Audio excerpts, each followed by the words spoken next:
আসসালামু আলাইকুম। সম্মানিত সুধী দর্শক মণ্ডলী, সকলকে আন্তরিক সালাম, ভালোবাসা এবং শুভকামনা জানাচ্ছি। সেই সাথে আপনাদের সুস্বাস্থ্য এবং দীর্ঘায়ু কামনা করছি। আজকে পবিত্র রমজান ও মোবারকের শেষ দিন। আজকে 30 রমজান চলমান। ইসলামী ব্যাংক নিয়ে গভীর ষড়যন্ত্র শুরু হয়েছে। এই ষড়যন্ত্র শুরু করেছিল আওয়ামী লীগ আমলে। তাদের দিয়ে টার্গেটকৃত ব্যক্তিদেরকে ইসলামী ব্যাংকে ঢুকিয়ে ইসলামী ব্যাংকটাকে শেষ করে দেওয়া হয়েছে। যে ইসলামী ব্যাংক এশিয়া মহাদেশের মধ্যে সর্বশ্রেষ্ঠ পুরস্কার পেত, সেই ইসলামী ব্যাংকে বিভিন্ন অজুহাত জঙ্গিতে অর্থায়ন করার কথা বলে ইসলামী ব্যাংক এস আলম আরাস্ত খানদেরকে দিয়ে দখল করা হয়েছিল। তারা দখল করার পরে ইসলামী ব্যাংকটাকে ধ্বংস করে তারপরে বের হয়েছে। এখন ইসলামী ব্যাংক মাথা তুলে দাঁড়াতে পারছে না। তারপরেও ইসলামী ব্যাংকে একটা সুনাম আছে, ইসলামী ব্যাংকের একটা নিজস্ব তহবিল আছে। সে তহবিলটা আবার যখন পুনরুদ্ধার করতে চাচ্ছে, তখন বাংলাদেশে আওয়ামী লীগের পথ ধরে বিএনপি এই ব্যাংকটাকে তছনছ করার জন্য এগিয়ে যাচ্ছে। আপনারা আশ্চর্য হবেন যে বাংলাদেশের বর্তমান সরকার এরা যে দলের বাংলাদেশ জাতীয়তাবাদী দলের নির্বাচন পরিচালনা কমিটির 23তম কমিটির ব্যক্তি আর কি, তালিকাভুক্ত ব্যক্তি, উনি মোস্তাকুর রহমান হয়েছেন বাংলাদেশ ব্যাংকের গভর্নর। এই বাংলাদেশ ব্যাংকের গভর্নর হয়ে উনি জানে মির্জা আব্বাসের ঢাকা ব্যাংক, উনি আরও ইসলাম বাংলায় ওদের অনেকগুলা লোকের ব্যাংক আছে, এরা জানে। এতগুলো ব্যাংক থাকা অবস্থায় ওগুলা নিয়ে তাদের মাথা ব্যথা নেই। ইসলামী ব্যাংক তারা দখল করতে আসছে। একটা কথা বলে দেয়, ইসলামী ব্যাংককে তারা বলতেছে যে বিগত সরকার বলেছিল যে ইসলামী ব্যাংকে জঙ্গি অর্থায়ন হয়, এটা জামাতের পক্ষে কাজ করে। আওয়ামী লীগ 17 বছর থেকে আজ পর্যন্ত একটা টাকাও দুর্নীতি, জঙ্গি অর্থায়ন অথবা এখন পর্যন্ত যে অভিযোগে আরাস্তু খান ঢুকেছিল, সেই অভিযোগে আরাস্তু খান ওই ব্যাংকে থাকা অবস্থায় বক্তব্য দিয়েছে। এত সৎ লোকের একসাথে এত সমাগম আমি জীবনেও দেখিনি। আপনারা ভিডিওটা ইউটিউবে সার্চ দেন, পেয়ে যাবেন। শুধু লিখে দেন যে ইসলামী ব্যাংকের মতো এত সৎ লোক আমি একসাথে এত কোনোদিন দেখি নাই, আরাস্তু খান, এটুকু লিখে সার্চ দেন, বের হয়ে আসবে। এখন তারা যখন পারে নাই, বিএনপি দুধের বাচ্চা হয়ে 2 দিনে মির্জা আব্বাসের পক্ষ নিয়ে সালাউদ্দিন আহমেদ বর্তমান স্বরাষ্ট্রমন্ত্রী, আপনারা জানেন, যখন নির্বাচন করলো এস আলমের গাড়ি দিয়ে নির্বাচন করেছে। শিলং থেকে এসে এস আলমের গাড়ি দিয়ে নির্বাচন করা ব্যক্তি এস আলমের হয়ে ইসলামী ব্যাংক দখল করার পায়তারা করছে। এটা ভারতের নীলনকশা এবং এটা এদেরও সেই ইসলামী ব্যাংক লুটে পুটে খাওয়ার ইচ্ছা। ইসলামী ব্যাংক যারা পরিচালনা করে তারা জামাতের কেউ না, তারা বিনিয়োগকারী।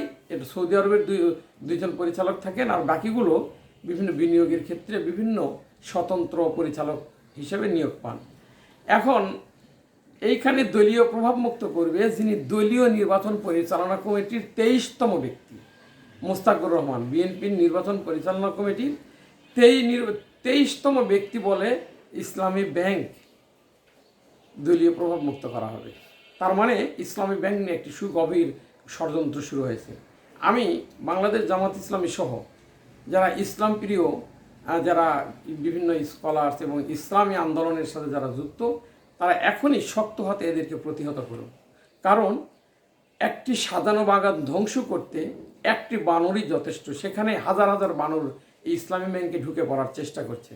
আপনারা যদি এই বানরদেরকে এখনই রুখতে না পারেন, তাহলে ইসলামী ব্যাংক দেউলিয়া হবে এবং ইসলামী ব্যাংকের অস্তিত্ব থাকবে না। কারণ প্রথমবারে তারা ইসলামী ব্যাংকটাকে তছনছ করেছে, এখন ইসলামী ব্যাংকের হাড়হাড্ডি খাওয়ার জন্য এসেছে। অর্থাৎ ইসলামী ব্যাংকের মৌলিক বিষয়গুলো, মৌলিক যে বস্তুগুলো আছে, সেগুলো ধ্বংস করার জন্য পরিকল্পিতভাবে তারা প্রথমেই মিশনে নেমেছে। শেখ হাসিনা যেমন 2014 সালের নির্বাচনের পরেই যুদ্ধাপরাধীর নামে জামাত নেতাদেরকে শেষ করে দেওয়ার জন্য এসেছিল, পরিণাম তাদের খারাপ হয়েছে, কিন্তু সেই লোকগুলা তার ফেরত আসবে না। তেমনি ইসলামী ব্যাংকের ব্যাপারে যদি কোনো প্রকার ষড়যন্ত্র হয়, এখনও যদি রুখতে না পারেন, হয়তো পরবর্তীতে অনেক কষ্ট হবে।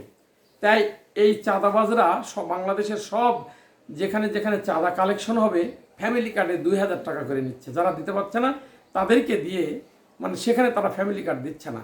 আবার দেখেন তারেক জিয়া শাড়ি বিতরণ করেছে, এই শাড়ি সবগুলো গাঁট পচা, ছিদ্র সবগুলো সেরা, সেগুলাতে 3-4টা করে সুইয়ের সুতা দিয়ে জোড়া দিয়ে সেগুলো দিয়েছে। আপনারা ভিডিওতে দেখে নেন।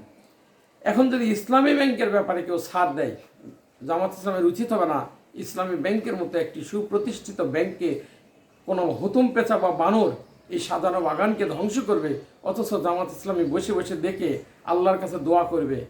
এটা জাতি মেনে নেবে না। জামাত ইসলামের উচিত এখনই এই ব্যাপারে বিশাল সংগঠিত হওয়া এবং এদেরকে এখনই ঐক্যবদ্ধভাবে প্রতিরোধ করা। কারণ এরা হচ্ছে কুচক্রী, এরা ক্ষমতায় এসেছে অন্যের ভোট চুরি করে, এরা ক্ষমতায় এসেছে ইলেকশন ইঞ্জিনিয়ারিং করে। তাই এরা প্রথমে দুরভিসন্ধিমূলক যারা যারা তাদের পথের কাটা অর্থনীতি, ইসলামী ব্যাংক, তারপরে ইবনে সিনা, এরপরে জামাত ইসলামী, এদের সকলের বিরুদ্ধে এদের একের পর এক গভীর পরিকল্পনা আছে। এই জন্য এখনই এই পরিকল্পনাগুলোকে নস্যাৎ করতে হবে। তাছাড়া বাংলাদেশ এগিয়ে যাবে না, বরং বাংলাদেশ অনেক দূর পিছিয়ে যাবে। এমনিতেই শেখ হাসিনার দুর্নীতির টাকা পাচার এবং শেখ হাসিনার লাগামহীন বাংলাদেশের সকল মানুষকে শত্রুতে পরিণত করে তারা দেশ থেকে পালিয়েছে, কিন্তু এদেরকে এই সুযোগও দেওয়া যাবে না। তাই সকলে ভালো থাকুন, সুস্থ থাকুন। আসসালামু আলাইকুম ওয়া রাহমাতুল্লাহি ওয়া বারাকাতুহু।